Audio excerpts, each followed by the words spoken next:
Senior सहाफ़ी अरशद शरीफ से मुतालिक थ्रेट अलर्ट किसने जारी किया? मुआविन इत्तलात खैबर पख्तूनख्वा बैरिस्टर सैफ ने बता दिया। मुआविन इत्तलात खैबर पख्तूनख्वा बैरिस्टर सैफ ने कहा कि अरशद शरीफ से मुतालिक थ्रेट अलर्ट CTD ने जारी किया। वज़ीर आला का थ्रेट अलर्ट जारी करवाने में कोई किरदार नहीं होता। बैरिस्टर सैफ ने कहा कि अरशद शरीफ के बयानात के मुताबिक इन्हें और ख़ानदान को धमकियाँ मिल रही थीं। CTD के थ्रेट अलर्ट में भी यही बात थी। मुआविन इत्तलात ने कहा कि थ्रेट अलर्ट गलत होता तो अरशद शरीफ कीनिया में कत्ल नहीं होते। पेशावर समेत तमाम एयरपोर्ट्स वफाक के ज़ेर इंतज़ाम हैं। एयरपोर्ट्स पर FIA, ANF और ASF वफाकी इदारे हैं।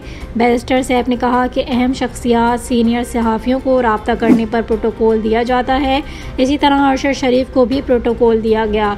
मुआविन इत्तलात ने कहा कि PDM ने अरशद शरीफ की ऐन तदफीन के वक्त प्रेस कॉन्फ्रेंस की। ये प्रेस कॉन्फ्रेंस काले करतूत छुपाने के लिए की गई।